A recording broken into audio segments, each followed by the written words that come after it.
अस्सलामुअलैकुम स्टूडेंट्स, आज जो टॉपिक हम पढ़ना चाहते हैं वो है कॉम्बिनेशन ऑफ। सबसे पहले तो आप सबको रमजान की बहुत बहुत मुबारक, ठीक है। और दुआ की दरखास्त है आपकी, अपने लिए भी दुआ कीजिए, मेरे लिए भी करें और तमाम मुसलमानों के लिए जो इस वबा से मुतासिर हो रहे हैं उन तमाम के लिए दुआ कीजिएगा, ठीक है। आज हमारा टॉपिक है कॉम्बिनेशन ऑफ रेजिस्टेंस।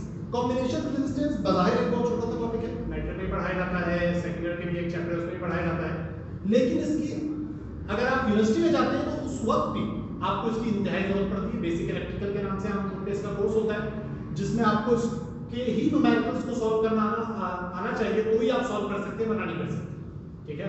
मैंने जितना देखा है, मेजॉरिटी जो स्टूडेंट्स होते हैं इंतहाई परेशान होते हैं उन न्यूमेरिकल्स में। उसके पीछे रीजन ये है क्योंकि उन्होंने इस टॉपिक को बहुत अच्छे तरीके से नहीं पढ़ा होता। अगर उन्हें कॉम्बिनेशन रेजिस्टेंस का टॉपिक नहीं आता, उसको सॉल्व करना, उनके न्यूमेरिकल को सॉल्व करना नहीं आता, तो वो आगे यूनिवर्सिटी के अंदर जो एक सब्जेक्ट उन्होंने पढ़ना है जिसमें जीपीए स्कोर करना इंतहाई आसान होता है, इसके बावजूद भी वो इसके अंदर बहुत अच्छे नंबर हासिल नहीं कर पाते, ठीक है। अच्छा, अब जरा आ जाते हैं इस टॉपिक के ऊपर। अगर हम बात करते हैं कॉम्बिनेशन ऑफ रेजिस्टेंस, इससे पहले अगर हम बात करते हैं रेजिस्टेंस की, व्हाट इज रेजिस्टेंस?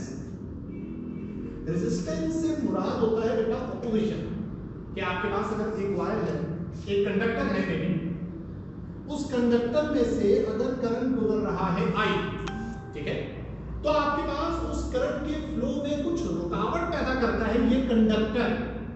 ये कंडक्टर जो होता है, इसका मटेरियल जो होता है, इसके जो एटम्स होते हैं वो इस करंट के फ्लो में कुछ रुकावट पैदा करते हैं, अपोजिशन पैदा करते हैं, और इसी चीज को हम क्या कहते हैं? रेजिस्टेंस, ठीक है। अच्छा, अब रेजिस्टेंस का टॉपिक अगली बात ये भी होती है कि भाई क्यों पढ़े यहाँ पे रेजिस्टेंस। देखिए, असल में जब हम बात करते हैं इलेक्ट्रॉनिक्स की, क्योंकि इलेक्ट्रॉनिक्स आजकल जो है बुनियादी तौर पर जितनी भी ऑटोमेशन है आपके पास वो इलेक्ट्रॉनिक्स की बुनियाद पर, ठीक है। आपके पास चाहे मैकेनिकल आप पढ़ें, चाहे आप सिविल पढ़ें, आपको कहीं ना कहीं कोई ना कोई वास्ता इलेक्ट्रॉनिक्स से पढ़ता ही है। इसीलिए तकरीबन तमाम इंजीनियरिंग, इवन के मेडिकल वालों को भी बायोमेडिकल में पढ़नी पड़ती है, ठीक है। तो आपके पास तमाम इंजीनियरिंग में इलेक्ट्रॉनिक्स का 1, 2, 3 सब्जेक्ट लाजमी रखे ताकि उन्हें थोड़ा सा पता हो कि इलेक्ट्रॉनिक्स या इलेक्ट्रिकल के जो सर्किट्स हैं इनको कैसे थोड़ा सा समझा जा सकता है, ठीक है। उन्हें यकीनी बात है, काम तो इस पर नहीं करना होता लेकिन समझना जरूरी है, क्योंकि इंजीनियर का काम होता है कि उसे समझ में आएगा तो ही वो किसी को आगे इंस्ट्रक्शन दे सकता है कि आगे आप नहीं करना, ठीक है। अच्छा, तो आपके पास सबसे पहले मैंने आपको बता दिया कि रेजिस्टेंस। अब अगली बात ये आती है कि रेजिस्टेंस में ऐसी क्या बातें कि उसे पढ़ना पड़ा। देखिए, कई जगह पर हमें बज़ाहिर रेजिस्टेंस क्या कर रही है, करंट को के लिए अपोजिशन पैदा कर रही है, रुकावट पैदा कर रही है। कई जगह पर हमें खुद अपोजिशन पैदा करनी होती है ताकि उसमें फ्लो होने वाला करंट थोड़ा सा कम हो जाए। हम चाहते हैं कि करंट ज्यादा ना बढ़े, ठीक है, तो उसके लिए हम रेजिस्टेंस को यूज करते हैं, ठीक है। कई जगह पर अब एक ही सर्किट है, वहां पर एक जगह 2 एम्पीयर करंट चाहिए, एक जगह 3 एम्पीयर चाहिए, तो हम अलग अलग रेजिस्टेंस यूज करेंगे, ठीक है। और मे बी कोई कॉम्बिनेशन यूज करें। कॉम्बिनेशन से मुराद क्या है? 2, 3, 4, 5, 6, 8, 10 रेजिस्टेंस को हम अलग अलग तरीके से कंबाइन करें, तो उस चीज को हम कहते हैं कॉम्बिनेशन, ठीक है। अब बेसिक अगर हम बात करते हैं तो रेजिस्टेंस के 2 तरह के कॉम्बिनेशन है, एक कहलाता है सीरीज कॉम्बिनेशन और एक कहलाता है पैरेलल कॉम्बिनेशन। अब सीरीज कॉम्बिनेशन में क्या होता है कि अगर मैं रेजिस्टेंस को इस तरह से ज्वाइन करूं, एक रेजिस्टेंस के एक एंड को दूसरे रेजिस्टेंस के दूसरे एंड से ज्वाइन करूं, ठीक है। अब आपके पास जो अगली रेजिस्टेंस का अगला एंड है वो अगली रेजिस्टेंस के पिछले एंड से ज्वाइन हो जाए, तो इस तरह से एक सीरीज की फॉर्म में जो रेजिस्टेंस आपके पास कंबाइन होती है उसको हम कहते हैं वो क्या है? सीरीज कॉम्बिनेशन, ठीक है। और जो दूसरा कॉम्बिनेशन आपके पास होता है वो आपके पास होता है पैरेलल कॉम्बिनेशन। अब पैरेलल कॉम्बिनेशन की अगर हम बात करते हैं वो क्या होगा बेटा? पैरेलल कॉम्बिनेशन में क्या होगा कि तमाम रेजिस्टेंस के दोनों एंड्स आपस में ज्वाइन होंगे, तमाम रेजिस्टेंस के दोनों एंड आपस में ज्वाइन होंगे, तो आपके पास ये जो है ये पैरेलल कॉम्बिनेशन क्यों? क्योंकि अगर आप और करें तो इस रेजिस्टेंस के दोनों एंड अगले रेजिस्टेंस के दोनों एंड से ज्वाइन और इसके दोनों एंड अगले रेजिस्टेंस के दोनों एंड से ज्वाइन है, तो इसका मतलब ये है कि ये पैरेलल कॉम्बिनेशन, ठीक है। तो रिपीट करता हूं अपनी बात को, 2 तरह के कॉम्बिनेशन आपके पास पॉसिबल है रेजिस्टेंस के अंदर। एक आपके पास होता है सीरीज कॉम्बिनेशन, एक आपके पास होता है पैरेलल कॉम्बिनेशन।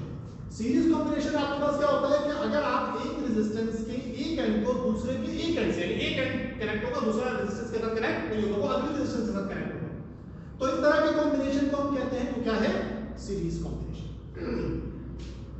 और अगर रेजिस्टेंस के दोनों एंड आपस में कनेक्ट हो तो अब वो कहलाता है पैरेलल कॉम्बिनेशन। अच्छा, अब कुछ बातें बेसिक कॉन्सेप्ट की तरफ नहीं जाएंगे, हम उससे बेहतर समझेंगे कि वो बात पढ़े जिसकी न्यूमेरिकल को सॉल्व करने के लिए हमें जरूरत होती है। तो आपके पास इसके अंदर न्यूमेरिकल को सॉल्व करने के लिए आपको ये दो चीजें लाजमी पता होनी चाहिए, यहां भी और यहां। अच्छा, सबसे पहली बात, सीरीज कॉम्बिनेशन में करंट हमेशा सेम होता है। वजह क्या बेटा, देखो करंट फ्लो चार्ज है। अब अगर करंट यहां से इस तरह से फ्लो कर रहा है, करंट यहां से इस तरह से फ्लो कर रहा है, तो जो चार्ज इस रेजिस्टेंस में जाएगा वही होता हुआ यहां तक पहुंचेगा ना बैटरी तक वापस। इसका मतलब ये है कि जितना चार्ज इसमें से गुजरेगा वही वाला चार्ज इसमें से गुजरेगा, वही वाला चार्ज इसमें से गुजरेगा, जिसकी वजह से तीनों का करंट बिल्कुल सेम होगा। यानी कि R1, R2 और R3 जो तीन रेजिस्टेंस हैं, उन तीनों का करंट I1, I2 और I3 सेम होगा। जैसे यहां लिखा हुआ है I1 बराबर है I2 बराबर है और I3, और वो बराबर होगा I के। अब I क्या है बेटा, मैंने जिस इन रेजिस्टेंस को जिस सोर्स के साथ कंबाइन किया हुआ, ठीक है, या कह लीजिए आपके पास जहां से इस करंट की शुरुआत हो रही, बेसिकली हम यहां पर बात करेंगे, तो आपके पास वो करंट इन तीनों के करंट के बराबर होगा। वजह क्या है बेटा, जो करंट यहां बैटरी में से निकलेगा वही होता हुआ इस रेजिस्टेंस में से गुजरेगा, फिर इसमें से और फिर इसमें से और फिर वापस बैटरी तक पहुंचेगा, अपना साइकिल कंप्लीट करेगा। इसका मतलब ये हुआ कि आपके पास यही करंट इन तीनों तक पहुंच रहा है, इसका मतलब इन तीनों का करंट इसके इक्वल है, ठीक है। अच्छा, और अगर हम बात करते हैं रेजिस्टेंस की, तो अगर कभी कभार हमें इस तरह पड़ती है कि आपके पास एक रेजिस्टेंस है, आपके पास जहां पे आपने रेजिस्टेंस यूज करना है 40 ओम, आपको कहीं जरूरत है 40 ओम के रेजिस्टेंस की, लेकिन प्रॉब्लम ये है कि आपके पास 40 ओम रेजिस्टेंस अवेलेबल नहीं है, यानी कि जो आपके पास मौजूद है रेजिस्टेंस वो 10 ओम के रेजिस्टेंस मौजूद है, आपको चाहिए कितना 40, ठीक है। तो आप करते क्या है, हम देखते हैं अगर मुझे 40 ओम चाहिए, मेरे पास 40 ओम नहीं है, तो हम क्या करेंगे, हम 10 ओम के 4 रेजिस्टेंस को सीरीज में लगाएंगे, जिसकी वजह से टोटल क्या हो जाएगा 40। तो हम कॉम्बिनेशन ऑफ रेजिस्टेंस के अंदर ये जो फॉर्मूला है ये कुछ इस बात से कि भाई अगर मैं इन चारों रेजिस्टेंस को सीरीज में लगा रहा हूं, तो इन चारों का जो रिप्लेस करने पर अगला रेजिस्टेंस में इन चारों को रिप्लेसमेंट में जो दूसरा रेजिस्टेंस लगा सकता हूं, इन चारों को रिप्लेस करके जो एक रेजिस्टेंस में लगा सकता हूं, उसको हम कहते हैं इक्विवेलेंट रेजिस्टेंस। उसको हम क्या कहते हैं, इक्विवेलेंट रेजिस्टेंस। रिपीट कर रहा हूं अपनी बात को, क्या आपके पास मुझे 40 ओम का रेजिस्टेंस चाहिए और मैं फिलहाल हटा देता हूं यहां से कि मेरे पास 10 ओम के रेजिस्टेंस हैं 4, और उन चारों को अगर मैं सीरीज में ज्वाइन कर दूं, ठीक है, इसकी निस्बत ये आसान होगा कि मैं 4 की जगह एक रेजिस्टेंस यूज करूं।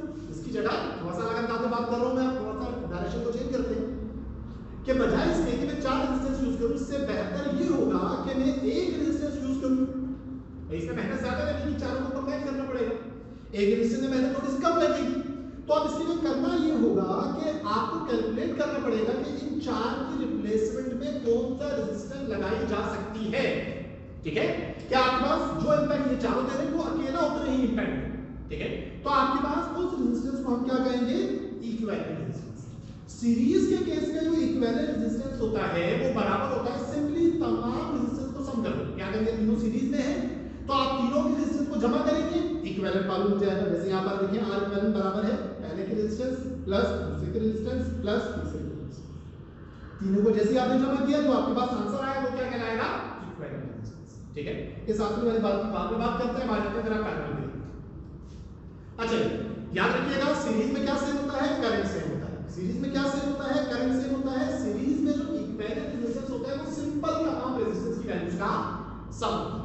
अब जब हम आएंगे पैरेलल की जानिब, तो पैरेलल के अंदर आपके पास वोल्टेज सेम होता है। आपके पास 3 पैरामीटर्स हैं जिनका हम जिक्र करने वाले हैं यहां पर ज्यादा से ज्यादा।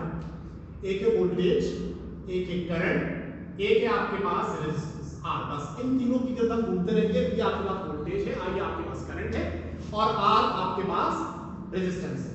अब जिस तरह से यहां पर करंट सेम था, इसी तरीके से पैरेलल की तरफ अगर हम आते हैं तो उसमें वोल्टेज सेम होता है, तीनों का वोल्टेज बिल्कुल इक्वल होगा। क्या आपके पास जो वोल्टेज R1 का होगा यानी V1 वो बराबर होगा दूसरे के वोल्टेज यानी V2, वो बराबर होगा तीसरे के वोल्टेज यानी V3 के। तीनों का वोल्टेज बराबर होगा नंबर 1, और वो बराबर होगा सोर्स के वोल्टेज के। असल में जो इसका वोल्टेज होगा वही अपेयर होगा इसकी तरफ, क्योंकि डायरेक्टली कनेक्टेड है, वही अपेयर होगा इसकी तरफ क्योंकि डायरेक्टली कनेक्टेड है, और वही अपेयर होगा इसकी तरफ क्योंकि डायरेक्टली कनेक्टेड है। ठीक है। अब इसकी मिसाल, पैरेलल कॉम्बिनेशन की मिसाल हमारे पास है, हमारे घर में जितने भी अप्लायंसेस हैं, जो हमारे घर की सर्किटरी होती है, वो पैरेलल कॉम्बिनेशन की होती है।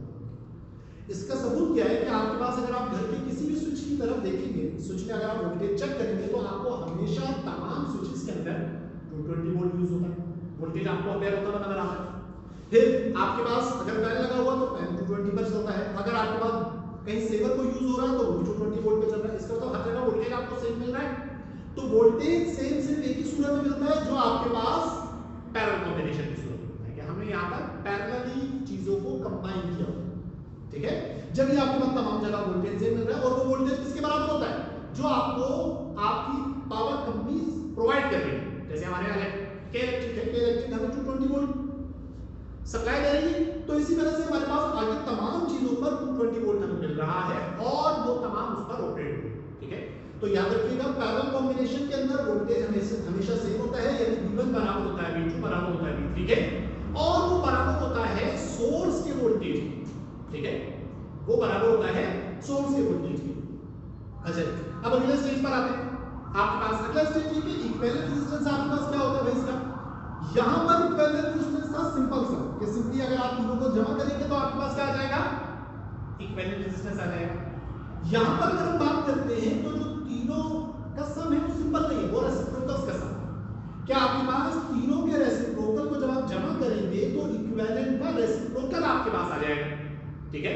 तो आपके पास इस तरह से आप याद रख सकते हैं कि आपके पास जो इक्विवेलेंट है 1/r इक्विवेलेंट बराबर होता है 1/r1 plus 1/r2 plus 1/r3।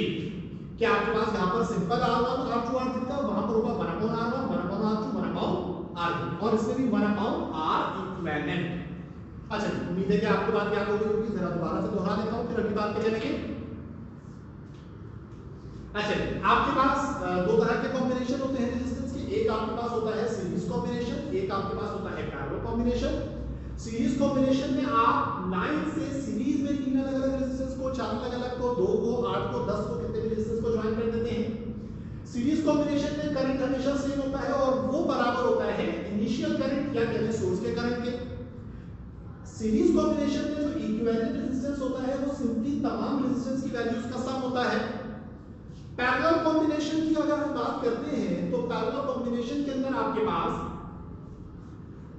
तीनों, चारों, पांच जितने भी रेजिस्टेंस हैं उनके तमाम एंड आपस में ट्विस्ट हुए होते हैं, तमाम एंड आपस में जुड़े होते हैं। देखेंगे ये दोनों तीनों रेजिस्टेंस के जो दो एंड्स है, दो इसके आपस में ज्वाइन है, ये आपस में और ये आपस में। तो इस तरह के कॉम्बिनेशन को हम क्या कहते हैं, ये कौन सा कॉम्बिनेशन है, पैरेलल कॉम्बिनेशन। अच्छा, अब पैरेलल कॉम्बिनेशन की अगर बात करते हैं तो याद रखिएगा पैरेलल कॉम्बिनेशन के अंदर वोल्टेज हमेशा सेम होता है। पैरेलल कॉम्बिनेशन के अंदर वोल्टेज हमेशा सेम होता है, यानी कि जो वोल्टेज आपके पास इसका होगा वही इसका होगा, वही इसका होगा, और वो बराबर होता है इनिशियल या सोर्स वोल्टेज कि आपके पास जिस चीज के साथ ये दोनों आपस में कंबाइन हो गए उसके वोल्टेज, ठीक है। अच्छा, और उसके बाद इक्विवेलेंट रेजिस्टेंस की अगर हम बात करते हैं तो 1/r इक्विवेलेंट बराबर होता है 1/r1 plus 1/r2 plus 1/r3, यानी कि वहां पे सिंपल सम था, यहां पे रेसिप्रोकल्स का सम आ जाएगा कि आपके पास इक्विवेलेंट का रेसिप्रोकल बराबर है reciprocal of r1 plus reciprocal of r2 plus reciprocal of r3। अच्छा, अब आखिरी बात पे, ये जो आखिरी एक पॉइंट मैंने छोड़ दिया था, जरा इसी तरफ आ जाते हैं।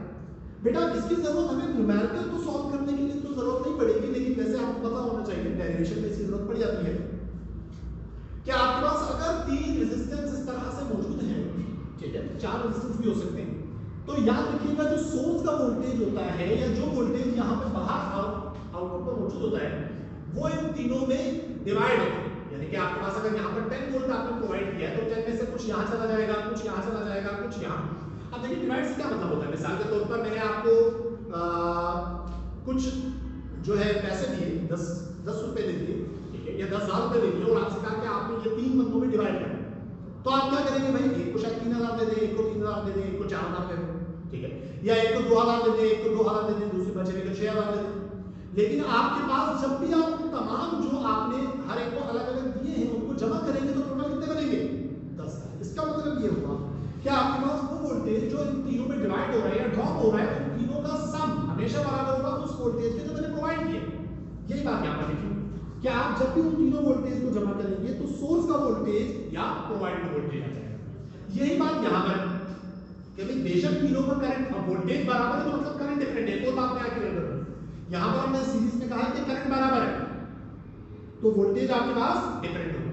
हां वोल्टेज एक सूरत में सेम हो सकता है कि तीनों सेम है, जो रेजिस्टेंस इसकी है वही इसकी है वही इसकी, तो फिर तीनों का वोल्टेज बराबर होगा, ठीक है, अदरवाइज पॉसिबल नहीं है। तो हम जनरली बात करते हैं कि जनरली सीरीज कॉम्बिनेशन में करंट हमेशा इक्वल होता है और वोल्टेज इक्वल नहीं, ठीक है। और इसके साथ साथ वोल्टेज को जब भी आप जमा करेंगे, तीनों इंडिविजुअल वोल्टेज को जब आप जमा करेंगे तो जो आंसर आएगा वो सोर्स का वोल्टेज होगा, सही है जी। अच्छा अब पैरेलल कॉम्बिनेशन की बात करते हैं तो हमने कहा वोल्टेज सेम है, तो इसका मतलब ये हुआ कि करंट डिफरेंट होगा। अब करंट होगा क्या, देखो सोर्स से यहां से करंट आया, अब यहां पे फॉर एग्जांपल 1000 चार्जेस आए तो 1000 ही होंगे ना, कुछ यहां चले जाएंगे कुछ यहां चले जाएंगे कुछ यहां चले जाएंगे और वापस घूम फिर कर आएंगे तो यहां वापस जमा हो जाएंगे। तो इसका मतलब ये हुआ कि इन तीनों के करंट के जमा होने पर भी क्या आ रहा है, I, यानी कि आपके पास इन तीनों का सम जो है वो हमेशा बराबर होगा सोर्स के करंट, ठीक है। I1 plus I2 plus I3 हमेशा बराबर होगा I। ये जनरल इंट्रोडक्शन है बेटा, आखिरी बात बस रिपीट कर रहा हूं जो आपको पैरेलल में याद रखनी है बेटा, कि सीरीज में करंट सेम होता है और रेजिस्टेंस इक्विवेलेंट जो होता है वो बराबर होता है R तीनों के सिंपल सम के। और पैरेलल की अगर हम बात करते हैं तो उसमें वोल्टेज सेम होता है, V1 बराबर होगा V2 बराबर होगा V3 के, और सोर्स के वोल्टेज भी बराबर होता है, और जो उनका इक्विवेलेंट रेजिस्टेंस होता है वो रेसिप्रोकल्स का सम होता है, 1/R1 plus 1/R2 plus 1/R3, ठीक है। अब इसके आगे हम न्यूमेरिकल्स की तरफ चलते हैं। एक न्यूमेरिकल क्वेश्चन करेंगे हम करेंगे जिसमें आप बहुत अच्छे तरीके से तमाम चीजें सीख जाए, ठीक है। हाँ बस एक बात मैं थोड़ी सी आपसे पहले कर लूंगा, उसके बाद हम न्यूमेरिकल की जारी करेंगे। चलिए हम चलते हैं अपने न्यूमेरिकल्स की तरफ जाने से पहले जरा मैं थोड़ा सा कॉम्बिनेशन के मुताबिक आपको बता दूं। न्यूमेरिकल इतने आसान नहीं आते कि आपके पास बिल्कुल सिंपल एक पैरामीटर दे दिया गया और आपको सॉल्व करना है, सिंपल एक सीरीज का दे दिया गया आपको सॉल्व करना है। बेसिकली वो एक मिक्स कॉम्बिनेशन है जिसमें पैरेलल भी होता है और सीरीज भी होता है।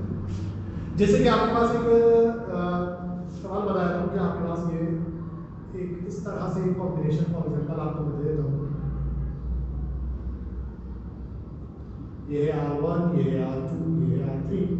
अब इस वक्त अगर आप देखेंगे तो आपके पास देखिए याद रखिएगा न्यूमेरिकल का बुनियादी रूल ये है कि आपने सबसे पहले सवाल में देखकर ये पहचानना है कि आपके पास कोई 2-3 रेजिस्टेंस ऐसे हैं जो डायरेक्टली पैरेलल या सीरीज में है। तो यहां पर अगर आप देखें तो ये डायरेक्टली पैरेलल के अंदर है, लेकिन ये अभी सीरीज में नहीं कहा जा सकता क्योंकि इसका एक एंड 2 रेजिस्टेंस के साथ ज्वाइंट है। जबकि अगर आप पीछे आपने देखा हो तो हमने सीरीज में एक रेजिस्टेंस का एक एंड दूसरे एंड के साथ कनेक्टेड था, एक रेजिस्टेंस के दूसरे एंड के साथ, दो के साथ नहीं। तो इसका मतलब ये कि आपके पास इसको हम सीरीज कॉम्बिनेशन में ऐड नहीं करवा सकते। याद रखिएगा स्टूडेंट ये गलती बहुत ज्यादा करते हैं कि आपके पास इस वक्त ये दो पैरेलल में ये सीरीज में नहीं है, बाद में सीरीज में हो सकता है, अभी सीरीज में नहीं, ठीक है। तो आपके पास गलती क्या करते हैं पता लगेगा, इन दोनों को सीरीज में लेकर सॉल्व कर दिया, बाद में आप करते परेशान क्या क्या करें, ठीक है। तो याद रखिएगा पहले आप लिखेंगे जो डायरेक्टली पैरेलल या सीरीज में, जैसे यहां पर देखिए तो R1 और R2 डायरेक्टली पैरेलल के अंदर है, दोनों एंड कनेक्टेड है, तो आप इसको तो कह सकते हैं पैरेलल, लेकिन R1 और R3 को आप सीरीज में नहीं कह सकते, R1 और R3 को आप सीरीज में नहीं कह सकते। तो पहले आपको जो पैरेलल में है उसको सॉल्व करना होगा, फिर आप बात करेंगे अगली, ठीक है। अच्छा अब सवाल के हमेशा दो हिस्से होंगे जब भी आप सॉल्व करेंगे। सबसे पहले मैं सवाल लिख देता हूं जो मैं करवाने वाला हूं आपको।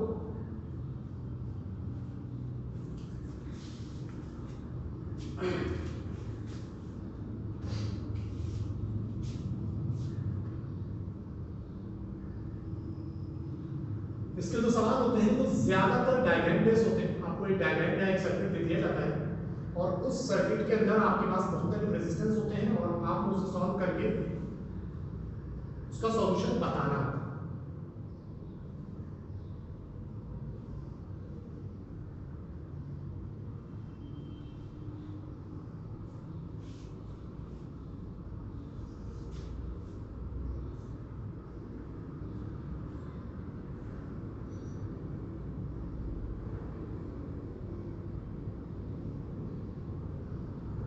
हाँ ये आपके पास सवाल है और आपके पास सवाल के मैंने आपको बताया दो से होंगे।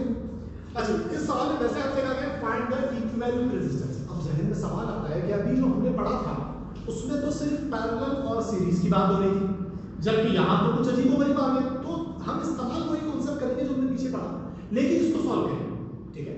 अब जो दो हिस्से हैं उनमें से एक हिस्सा आपके पास होता है बेटा क्लोजिंग ऑफ सर्किट।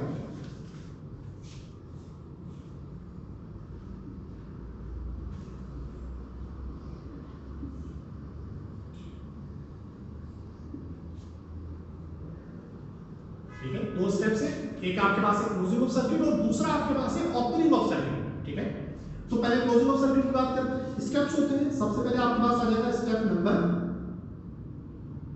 1। ठीक है, अच्छा स्टेप 1 में क्या करेंगे आप, स्टेप 1 से पहले एक बात बताना आपको भूल गया, वो ये कि आपने इन तमाम रेजिस्टेंस को जो आपको यहां नजर आ रहे हैं उनको नाम देना है। जैसे आपके पास इसको मैं नाम दे रहा हूं R1, अपनी मर्जी से कुछ भी दे सकते हैं जो आपको बेहतर लगे। मुझे R1 इसको R2 का नाम देना बेहतर लग रहा है, मैं इसको R3 का नाम दे रहा हूं और इसको R4 का नाम दे रहा हूं और इसको मैं सिंपल V वोल्टेज का नाम दे रहा हूं। ठीक है, आप कुछ और भी दे सकते हैं जो आपको बेहतर लगे। ठीक है, इसमें कोई पाबंदी नहीं है। अच्छा, अब इस वक्त अगर आप देखें तो मुझे नजर आ रहा है स्टेप 1 में आप क्या करेंगे, आप पूरी डायग्राम में देखेंगे कि कौन से दो तीन रेजिस्टेंस है जो डायरेक्टली पैरेलल या सीरीज में आपको नजर आ रहे हैं। तो मुझे यहां पर ये दोनों डायरेक्टली पैरेलल में नजर आ रहे हैं क्योंकि देखिए इसके दोनों एंड के साथ कनेक्टेड है और बीच में कोई रेजिस्टेंस इस तरह से है। ठीक है, तो मैं कह सकता हूं R1 और R2 are in parallel. The sense R1 and R2 are in parallel. क्या आपके पास ये दोनों किसमें है, पैरेलल में। देयरफॉर आगे मैं एज्यूम कर रहा हूं, let R5 is equivalent resistance of R1 and R2, then मैंने लिखा है कि आपके पास R1 और R2 जो है वो पैरेलल में है और अगर R5 इन दोनों का इक्विवेलेंट है तो बेटा हमें पता है कि हमारे पास पैरेलल के अंदर क्या होता है, रेसिप्रोकल का सम होता है, यानी कि R इक्विवेलेंट हमारे पास क्या है R5, यानी 1/R5 जो है वो बराबर होगा 1/, किन दोनों का पैरेलल है R1 और R2 का, 1/R1 प्लस 1/R2। रिपीट कर रहा हूं अपनी बात को कि आपने क्या करना है कि आपने देखा भाई ये दो रेजिस्टेंस है जो आपस में पैरेलल में है, तो आपने इन दो की जगह कोई नया रेजिस्टेंस लिख देना है। ठीक है, तो उस नए रेजिस्टेंस सबसे पहले मैंने बताया कि ये दोनों रेजिस्टेंस किसमें है, पैरेलल में। फिर मैंने कहा कि इन दोनों का जो इक्विवेलेंट है वो क्या है R5।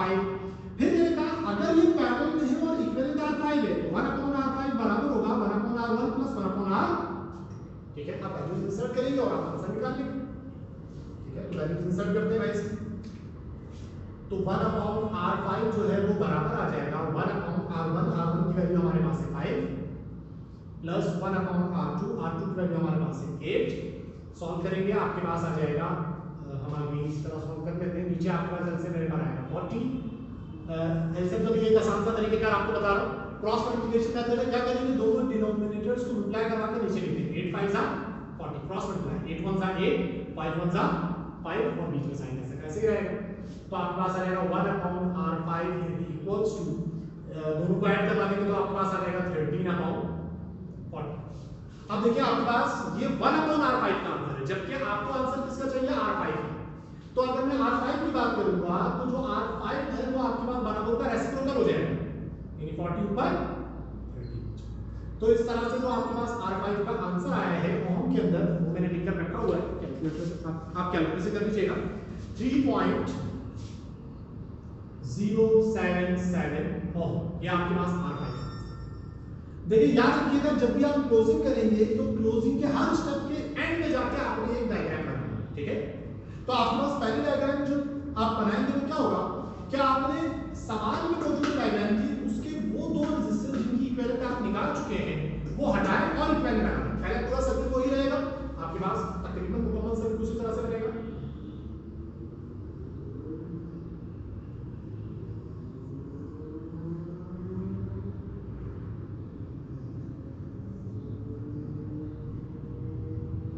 जैसे कि यहाँ पर देखिए आपके पास ये रेजिस्टेंस ऐसे कैसे मौजूद है, ये बैटरी ऐसे कैसे मौजूद है, ये रेजिस्टेंस ऐसा कैसा मौजूद है, बस इन दो की जगह वो रेजिस्टेंस आ जाएगा जो इसका इक्विवेलेंट है, जो कि हमारे पास क्या है R5। ये आ जाएगा R5, या R3 था R3 ही रहेगा, या R4 था R4 ही रहेगा, ये वोल्टेज भी था ये ठीक है। जैसे आपने डायग्राम बना ली आपका ये स्टेप कंप्लीट हो गया। अब चलना है अगले स्टेप पे। अब आ जाता है स्टेप नंबर 2। अब अगर मैं स्टेप 2 की बात करूं तो स्टेप 2 के अंदर क्या करेंगे, अब आप इस डायग्राम को नहीं देखेंगे, अब आप इस डायग्राम को देखेंगे। इस डायग्राम में अगर आप देखें तो ये दो रेजिस्टेंस है जो डायरेक्टली मुझे सीरीज में नजर आ रहे हैं, R5 और R3। तो हम इन दो की बात करेंगे, हम कहेंगे लेट, अब मैं थोड़ा सा अलग अंदाज में बात करूंगा, लेट R6 इज इक्विवेलेंट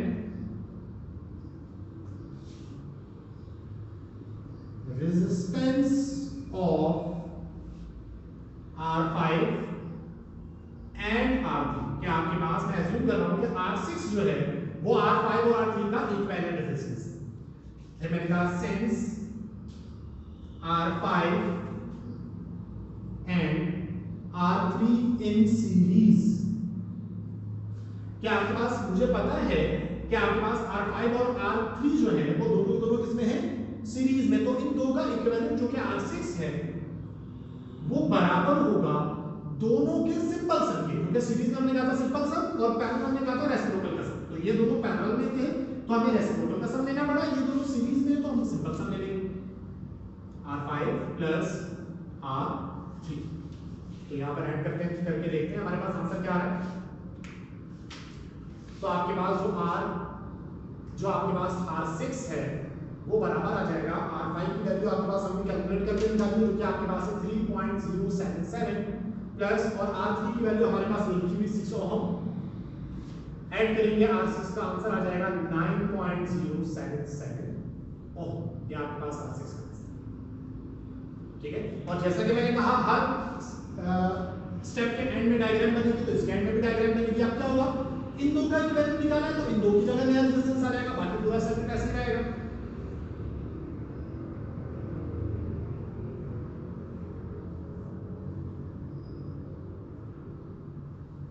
ठीक है, इन दो की जगह मेरे पास नया सर्किट, नया रेजिस्टेंस आ गया जिसका नाम R6 है। ये R4 था, R4 ही है, और ये वोल्टेज की था, वोल्टेज ही है। अब जब मैं अगले स्टेप पर जाऊंगा जो कि आपके पास क्या है, स्टेप नंबर, ये स्टेप नंबर 2 था, ये आपके पास स्टेप नंबर 3। अब जब मैं स्टेप नंबर 3 पर जाऊंगा तो जो आपके पास स्टेप नंबर 3 है उसके अंदर आपने करना ये कि अब आपके पास जो बचे हुए दो रेजिस्टेंस है इन दोनों को कंबाइन करना है, जो मैंने आपको बताया कि हर अगले स्टेप में पिछले स्टेप की डायग्राम यूज की, ठीक है।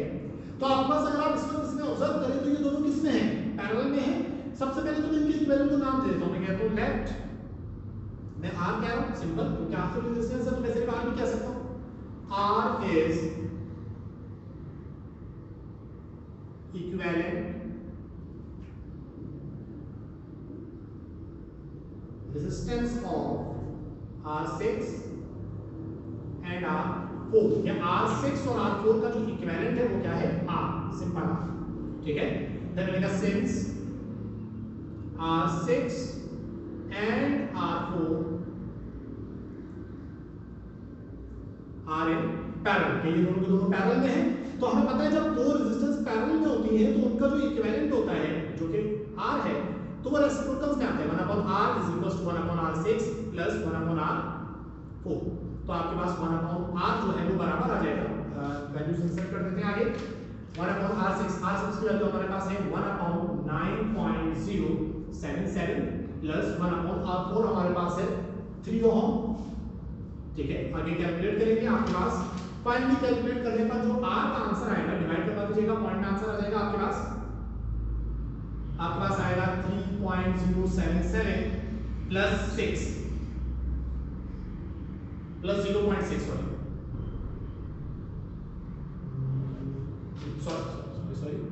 दोबारा लिख देते हैं। ये आएगा 0.1101 प्लस 0.333। कैलकुलेट करेंगे, फाइनली जो R का आंसर आपके पास आएगा वो आएगा 2.26 ओम, ठीक है।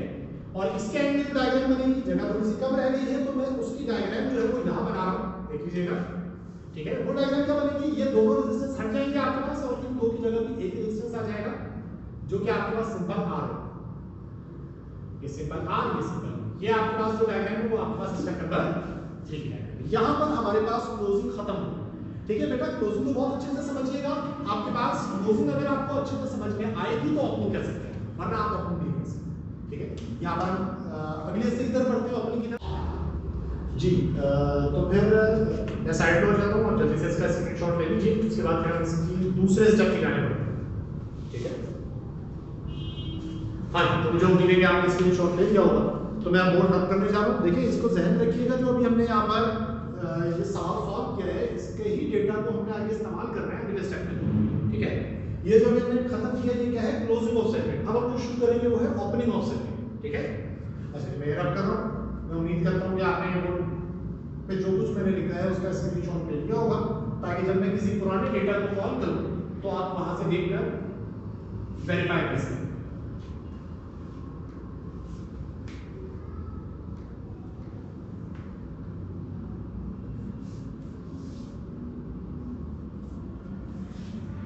अच्छा, तो अब जो हम शुरुआत करेंगे, याद रखिएगा पहले जो थी वो क्लोजिंग थी, अब हम बात करेंगे ओपनिंग ऑफ सर्किट। ठीक है, ओपनिंग ऑफ सर्किट की बात करेंगे हम।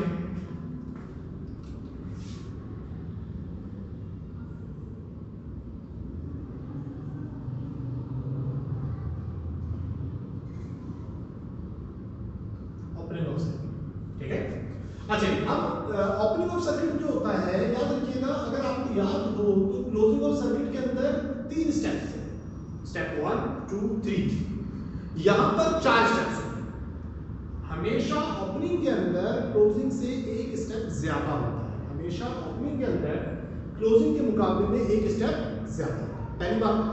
दूसरी बात ये कि आपके पास हमेशा जब भी हम बात करेंगे ओपनिंग की, तो ये रिवर्स होगा क्लोजिंग के। क्लोजिंग में आपके पास क्या था कि पहला पूरा सवाल था, उसमें से 2 रेजिस्टेंस को हमने रिप्लेस किया, एक रेजिस्टेंस आ गया, फिर मजीद 2 को रिप्लेस किया, एक आ गया, फिर मजीद 2 को रिप्लेस किया, फाइनली आखिरी स्टेप में सिर्फ एक रेजिस्टेंस बचा।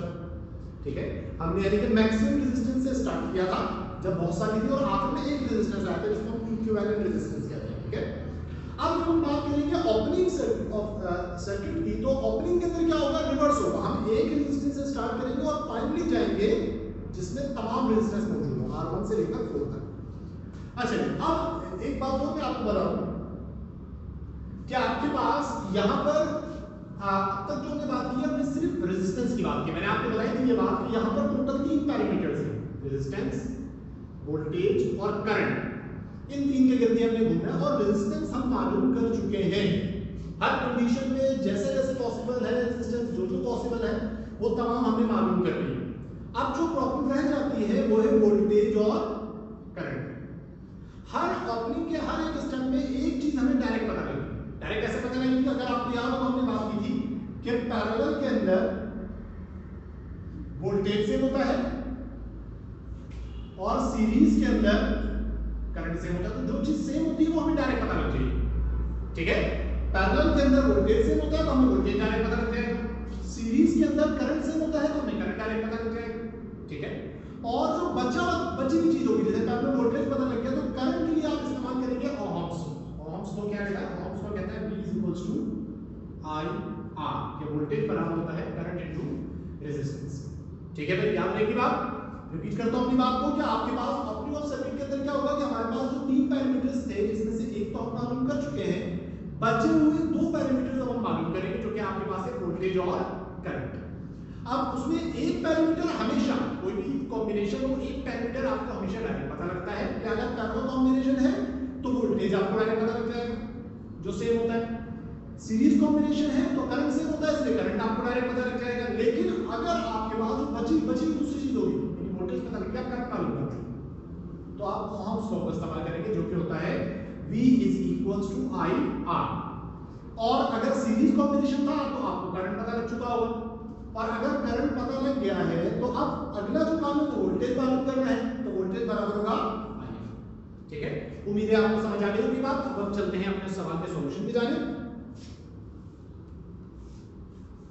हाँ जी, सबसे आखिरी स्टेप अगर आपको याद हो तो इसका पहला स्टेप बनेगा, यानी आखिरी स्टेप की जो डायग्राम है वो पहला स्टेप है।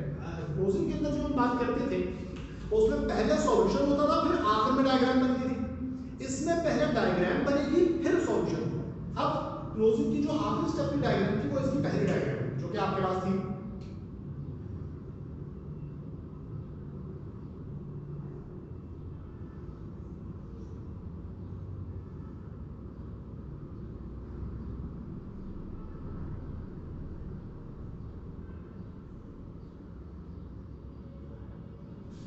ये ठीक है, तो आपके पास जब क्लोजिंग की बात की तो हमने डायग्राम आखिर बनाई, ओपनिंग की बात की तो डायग्राम सबसे पहले बनेगी, तो मैंने डायग्राम बना दी।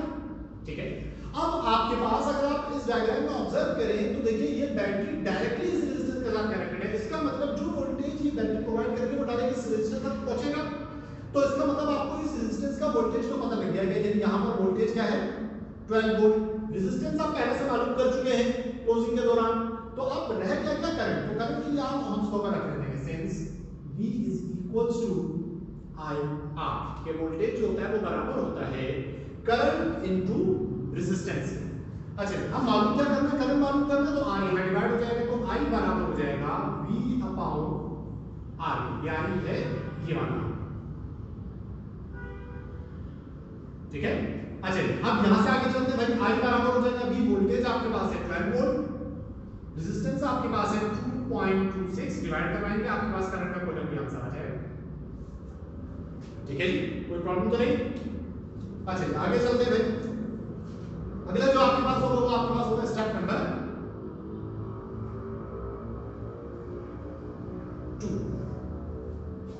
स्टेप नंबर 2 में क्या होगा, ये आपके पास लास्ट स्टेप तक क्लोजिंग है जिसकी डायग्राम आपने यूज की। अब इससे पिछली स्टेप की बात करेंगे। ठीक है, इसके पिछले स्टेप में अगर आप बात करेंगे तो जो डायग्राम थी वो आपके पास थी जिसमें इस रेजिस्टेंस की जगह दो पैरेलल रेजिस्टेंस मौजूद थी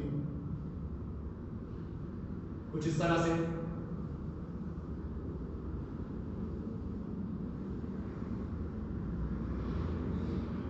एक रेजिस्टेंस आपके पास थी R6 जिसकी वैल्यू थी 9.077, और एक रेजिस्टेंस आपके पास थी R4 जिसकी वैल्यू आपके पास तकरीबन थी जी 8 ओम। ठीक है, और ये आपके पास 12 वोल्ट का सोर्स।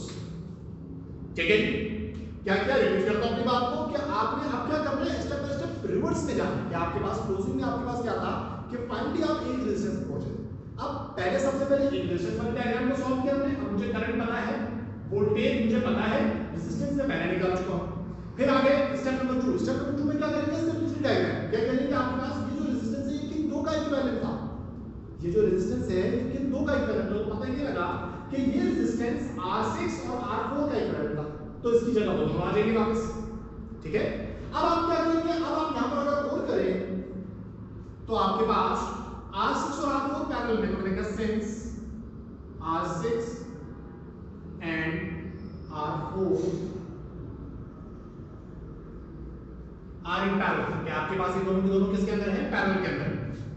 देयरफॉर अब हमें पता है कि जब भी कोई चीज पैरेलल में होती है तो उसका क्या सेम होता है, वोल्टेज सेम होता है। इसका मतलब ये है कि आपके पास जो V6 है वो बराबर होगा V4 के, और वो बराबर होगा V के। क्यों, क्योंकि आपके पास अगर याद रखिएगा जो वहां पर हमने वर्ड यूज किया था, अगर आपको याद हो, हमने कहा था कि आपके पास वोल्टेज जो होता है जिसमें वोल्टेज या करंट सेम हुआ करता था पैरेलल या सीरीज में, हम कहते थे कि आपके पास दो चीज अगर पैरेलल है उन दोनों का वोल्टेज सेम है और वो बराबर है सोर्स के वोल्टेज। यहां पर ये बात को थोड़ा सा न्यूमेरिकल के लिए चेंज कर, तो आप कहेंगे कि वो दोनों का वोल्टेज बराबर है और वो बराबर होगा अपने इक्विवेलेंट के वोल्टेज। ठीक है, जिसकी जगह ये दोनों आए हैं, यानी कि आपके पास पहले रेजिस्टेंस R मौजूद था जिसका वोल्टेज आपके पास V था। ठीक है, तो आप इसकी जगह ये दो रेजिस्टेंस आ चुके हैं, तो इन दोनों का वोल्टेज भी वही होगा जो इस अकेले का था, यानी कि V1 R4 और R6 का वोल्टेज V6 और V4 बराबर होगा V की, जो जिसकी जगह आ चुकी है, जिसकी वैल्यू आपके पास क्या है 12 वोल्ट। इस बात को आखिरी बात को रिपीट कर रहा हूं कि आपके पास मैंने आपको बताया कि हमने इससे पहले जब पैरेलल सीरीज का इंट्रोडक्शन पढ़ा तो उस इंट्रोडक्शन के अंदर हमने ये बात की थी कि आपके पास जब भी 2 3 4 रेजिस्टेंस आपस में पैरेलल में होंगे तो उनका वोल्टेज सेम होगा और वो बराबर होगा सोर्स के वोल्टेज के। सीरीज में होंगे तो उनका करंट सेम होगा और वो बराबर होगा सोर्स करंट के। अब इस बात को मैं थोड़ा सा चेंज कर रहा हूं, आपने ये नहीं कहना कि वो सोर्स करंट है, आपने कहना अगर 2 3 रेजिस्टेंस पैरेलल में है तो उनका वोल्टेज बराबर होगा। अगर 2 3 रेजिस्टेंस पैरेलल में है तो उनका वोल्टेज बराबर होगा और वो बराबर होगा अपने इक्विवेलेंट वाले के वोल्टेज। ठीक है, अच्छा यहां पर अगर आप देखें तो आपके पास ये दोनों के दोनों पैरेलल में है तो इसका वोल्टेज बराबर होगा जो इनका इक्विवेलेंट था, इसका वोल्टेज जो कि आपने मालूम किया हुआ है नीचे, जो कि आपके पास कितना है 12 वोल्ट। ठीक है, करंट हम यहां पे कैलकुलेट कर लेंगे, फिलहाल मैं जस्ट आपको समझा रहा हूं, फिर बाद में कैलकुलेशन एक साथ ही खिंचा लेंगे। तो इस तरह से आपके पास इसका वोल्टेज आ गया। ठीक है, आपके पास ये करंट आई है जो पीछे हमने कैलकुलेट कर लिया है। ठीक है। अच्छा अब अगली बात करें कि आपने मैंने आपको बता दिया कि एक पैरामीटर तो आपने डायरेक्ट मालूम कर लिया, मुझे पता है V6 भी 12 है और V4 भी 12 है। दूसरा पैरामीटर ओम्स लॉ, तो आप कहेंगे since V is equals to IR के अकॉर्डिंग टू ओम्स लॉ ज्यादा बेहतर रहता है। अब I मालूम करना है तो आपके पास I क्या होगा भाई, V अपॉन R। तो जब आप बात करेंगे I6 के लिए तो ऊपर आ जाएगा V6 नॉमिनेटर के अंदर और डिनोमिनेटर के अंदर आ जाएगा R6। V6 की वैल्यू आपके पास 12 है और R6 की वैल्यू आपके पास है 9.077। सॉल्व करेंगे कुछ ना कुछ आंसर आ जाएगा जो कि एम्पियर में, ठीक है। तो इस तरह से आपके पास I6 का आंसर है, ठीक है। कैलकुलेशन में आपको एंड में एक साथ आगे करके बता दूंगा, अभी फिलहाल जरा हम समझने के ऊपर है। अच्छा R6 का करंट हो गया। अब R4 की बात करते हैं तो इसमें क्या होगा भाई, हो जाएगा I4 is equals to V4 upon R4। अच्छा V4 की अगर हम बात करते हैं तो वो 12 है और R4 आपके पास दिया हुआ है 8 ओम। कैलकुलेट करेंगे आपके पास कुछ ना कुछ आंसर आ जाएगा एम्पियर में, ठीक है जी। अच्छा अब चलते हैं इससे अगले स्टेप पर। अगर कोई प्रॉब्लम है तो आप पूछ सकते हैं कमेंट के अंदर।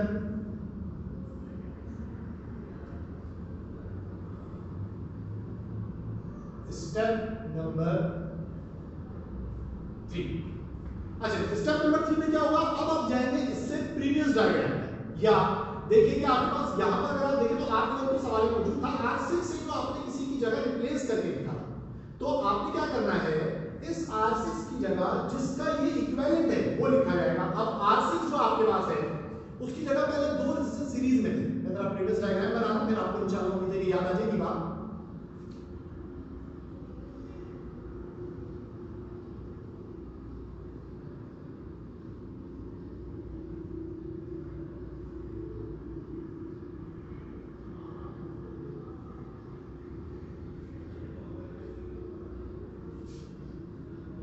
आपके पास R3 है जिसकी वैल्यू आपके पास है 6 ओम, ये R4 है जिसकी वैल्यू आपके पास है 8 ओम, ये R5 है जिसकी वैल्यू आपके पास है 3.077 ओम, और ये वही 12 वोल्ट का सोर्स है। वोल्टेज यहाँ पर आपके पास करंट I मौजूद है।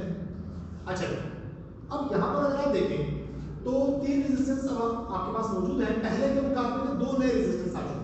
R4 तो पुरानी है, तो अब आपको R4 के लिए कोई कैलकुलेशन नहीं करनी, क्योंकि R4 की तमाम कैलकुलेशन आप यहां कर चुके हैं। उसका वोल्टेज आपने यहां मालूम कर लिया, उसका करंट आपने यहां मालूम कर लिया। इसका मतलब आपको R4 के लिए किसी कैलकुलेशन की जरूरत नहीं।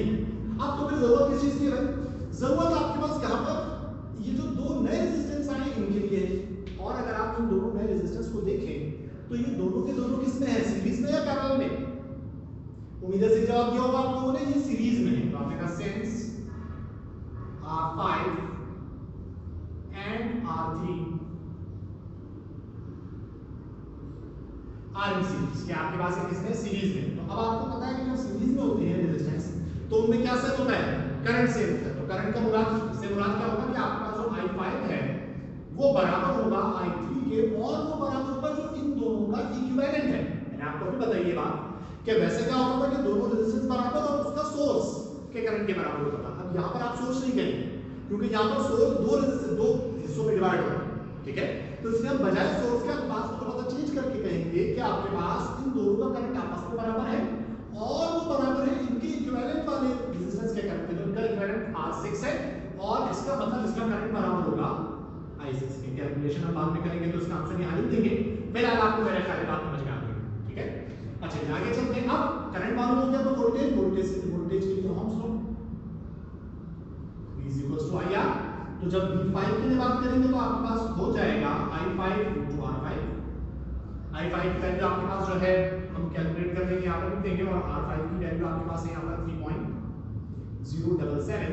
सॉल्व करेंगे आपके पास आंसर आ जाएगा V5 का, ठीक है। उसके बाद आपके पास अगले स्टेप पर जाएंगे तो अगले स्टेप में आपके पास क्या होगा भाई, आपके पास V3 निकालना है। आपके पास दूसरा रेजिस्टेंस R3 है, तो V3 जो है वो बराबर होगा I3 R3, ठीक है। देयरफॉर I3 की जगह उसकी वैल्यू लिख देंगे, R3 की वैल्यू आपके पास है 6। कैलकुलेट करेंगे, फाइनली आपके पास V3 का भी आंसर आ जाएगा, क्योंकि वोल्टेज है तो उसका यूनिट क्या होगा, वोल्ट। अच्छा अब इसके बाद जो हम बात करेंगे आखिरी स्टेप की, हाँ, तो आपके पास यहाँ पर मैं थोड़ी सी बात आपको यहाँ पर इस बात बता देता हूँ, और फिर आपके आइडिया हो जाएगा कि जो आखिरी स्टेप आपके पास स्टेप नंबर 4 है। स्टेप नंबर 4 के अंदर आप सवाल की ही डायग्राम को दोबारा से करेंगे, ठीक है। आपके पास अगर आप प्रीवियस क्लोजिंग के अंदर मैंने आपको जैसे कि बताया कि क्लोजिंग के अंदर आपके पास क्या होता है कि क्लोजिंग के दौरान आप स्टेप बाय स्टेप रिवर्स में चलते हैं। सबसे पहले आखिरी स्टेप की डायग्राम, फिर उससे पिछले, फिर उससे पिछले। अब मसला है कि उसमें 3 स्टेप होते हैं, इसमें 1 स्टेप ज्यादा होगा, 4 होंगे। तो अब जो चौथे स्टेप पे डायग्राम होगी वो सवाल दोबारा से बनेगा, ठीक है। तो अब मैं यहाँ पर सवाल की डायग्राम बनाता हूँ। एक छोटी सी मिस्टेक है जो मैं यहाँ पे ठीक करना चाहूंगा कि ये जो R4 है इसकी वैल्यू 8 ओम नहीं है, 3 ओम, इसकी वैल्यू 3 ओम, ठीक है। हमने कहीं यहाँ पे यूज किया होगा तो ये आपके पास 3 ओम, ठीक है, और इसके अलावा नहीं यूज किया। अच्छा, आगे आप इसकी डायग्राम बनाते हैं। तो आपके पास कुछ इस तरह की इसकी डायग्राम है।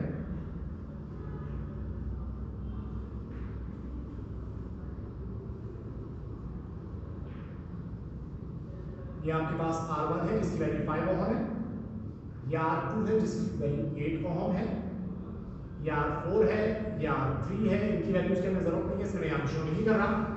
अच्छा, अब यहाँ पर अगर आप गौर करें तो बिल्कुल वही लॉजिक रहेगा। आपके पास ये 2 रेजिस्टेंस तो पहले मौजूद थे, इसका मतलब आप इन दो के लिए कोई कैलकुलेशन नहीं करेंगे, ठीक है। अब जो कैलकुलेशन होगी वो इन 2 रेजिस्टेंस के लिए होगी जो न्यू आई, ठीक है, जो पहले मौजूद नहीं थी पिछले स्टेप में। पिछले स्टेप के मुकाबले में इस स्टेप में ये 2 नए रेजिस्टेंस आ गए, तो आपने इनके तमाम चीजें मालूम करनी है। इनका वोल्टेज भी मालूम करना है और इनका करंट भी मालूम करना है। तो सबसे पहले तो देखिएगा R1 और R2 जो है वो पैरेलल में, तो आपका sense R1 and R2 are in parallel. क्या आपके पास जो R1 और R2 है वो किसमें है? पैरेलल में। अब पैरेलल में आपको पता है कि जब भी 2 चीजें पैरेलल में होती है तो उनका आपके पास क्या सेम होता है? वोल्टेज सेम होता है। तो आप कहेंगे इसका मतलब ये हुआ कि V1 जो है वो बराबर होगा V2 के। अब मैंने आपको ये बात कई बार रिपीट की है कि जब भी दोनों चीजें पैरेलल में तो उनका वोल्टेज सेम होता है और वो बराबर होता है सोर्स यानी कि इक्विवेलेंट करंट। अब इक्विवेलेंट वाला जो आपके पास इक्विवेलेंट वोल्टेज के सॉरी वो है R5, तो इसका मतलब वो बराबर होगा V5 के। अभी हमने कैलकुलेशन नहीं की, जब कैलकुलेशन कर लेंगे तो मैं आपको V5 का वोल्टेज यहाँ दे दूंगा, ठीक है। अब वोल्टेज आपके पास इस तरह से मालूम हो गया। अब प्रॉब्लम किसकी रह गई? करंट की। तो करंट के लिए आप क्या करेंगे? करंट के लिए आपके पास आएंगे, आप कहेंगे according to Ohm's law V is equals to IR, तो I बराबर होगा V अपॉन R। तो इस तरह से आप जब बात करेंगे एक एक करके पहले रेजिस्टेंस की यानी कि I1 की, तो आपके पास आ जाएगा V1 अपॉन R1, और जब आप बात करेंगे I2 की तो ये आपके पास हो जाएगा V2 अपॉन R2, ठीक है। अब यहां पर आपके पास आगे इक्वल्स टू के बाद आप क्या करेंगे भाई? V1 की जगह आपके पास V1 की वैल्यू आ जाएगी आपके पास, जो अभी हमने यहाँ पे कैलकुलेट नहीं की तो आप नहीं लिख सकते, और नीचे आपके पास R1 की वैल्यू आ जाएगी जो कि आपके पास है 5। आपके पास सॉल्व करेंगे आपके पास करंट का आंसर है। इसी तरीके से यहाँ पर I2 की बात करेंगे तो यहाँ पर ऊपर V2 की वैल्यू आ जाएगी और नीचे R2 की आ जाएगी जो कि आपके पास क्या है 8 ओम। सॉल्व करेंगे और आपके पास आंसर आ जाएगा एम्पीयर में। यहाँ पर आपका सवाल का सॉल्यूशन कंप्लीट होगा। अब अगला जो हिस्सा रह जाता है वो ये है कि आपके पास सवाल आखिर पूछा कैसे आता है? सवाल आखिर पूछा कैसे आता है? देखिए सवाल इस वक्त जो मैंने ये सॉल्व किया है ये मैक्सिमम है कि आपके पास आमतौर पर यहाँ एक स्टेप और हो सकता है, वो बिल्कुल रैंडम बात करूंगा।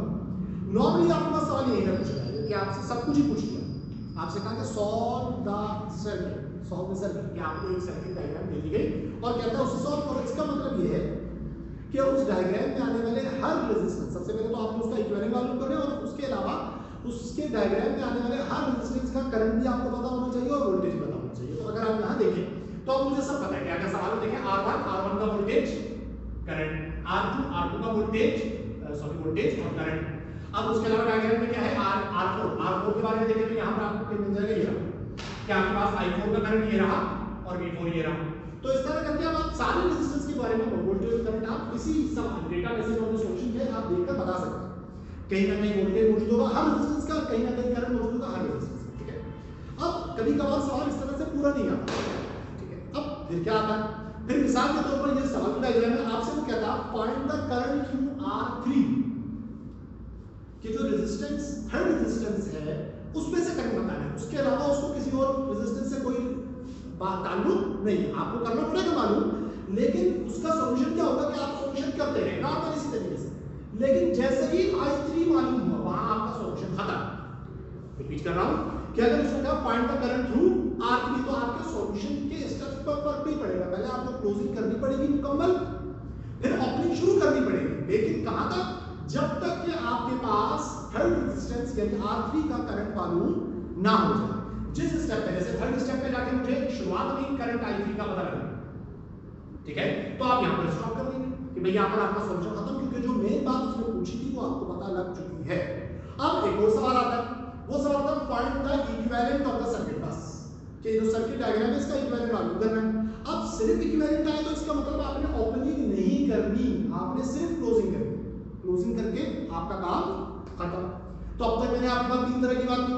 पहला कि आपके पास मुकम्मल सर्किट सॉल्व करने के लिए आता तो पूरा सवाल करना पड़ेगा, पूरी ओपनिंग पूरी क्लोजिंग। अगर आपके पास आ जाता है सिर्फ इक्विवेलेंट रेजिस्टेंस मालूम करनी है, इक्विवेलेंट ऑफ द सर्किट मालूम करना है, तो फिर सिर्फ क्लोजिंग होगी। फिर आखिरी नंबर पे आपके पास ये आ जाता है कि वो आपके पास सवाल में कहता ये है कि फलाना कोई रेजिस्टेंस हो सकता है, मे बी आपके पास R1 का कहते हैं, R2 का कहते हैं, R3 का कहते हैं, R4 का कहते हैं, किसी एक या दो रेजिस्टेंस का वोल्टेज या करंट मालूम करने के लिए कह देता है कि भाई R4 का वोल्टेज मालूम करें।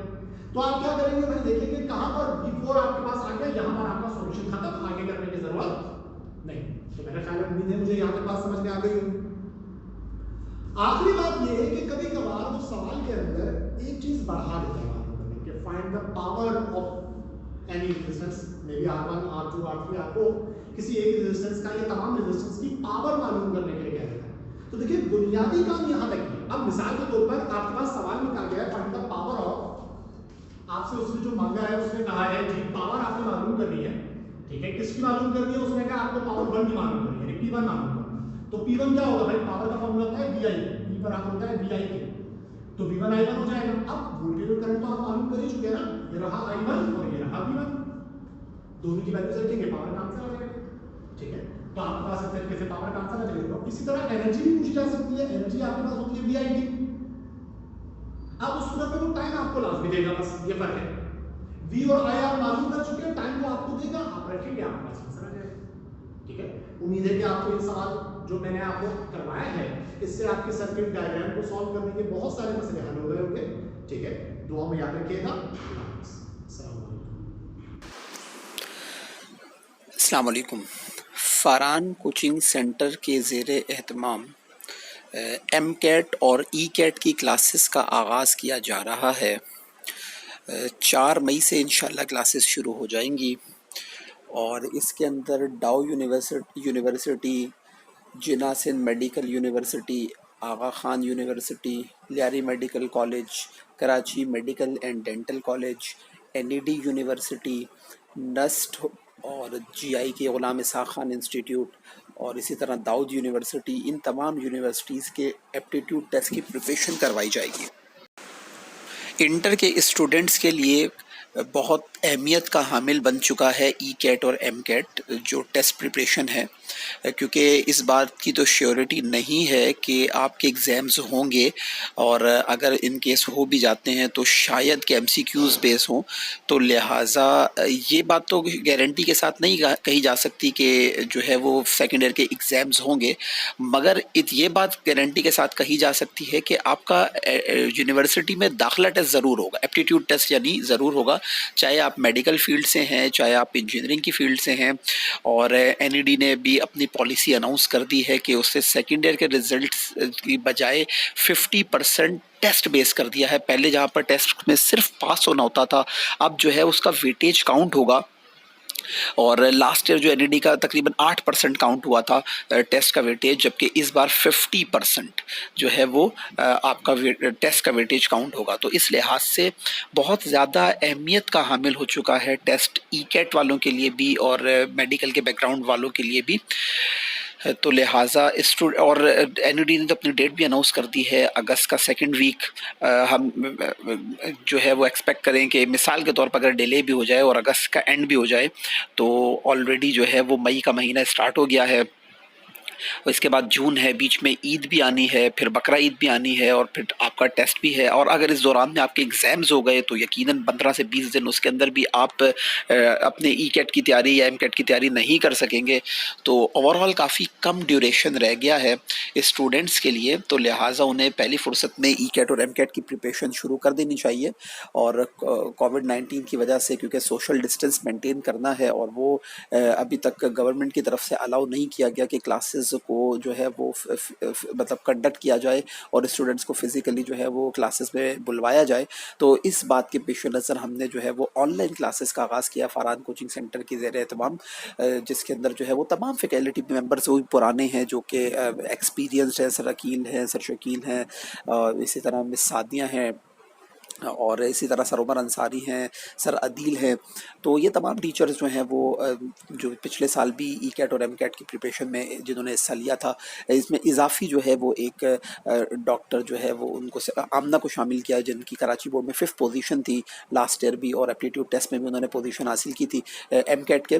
तो बायोलॉजी के हवाले से उन्हें भी जो है वो इस साल शामिल किया गया है टीम में फ़रहान कोचिंग सेंटर की।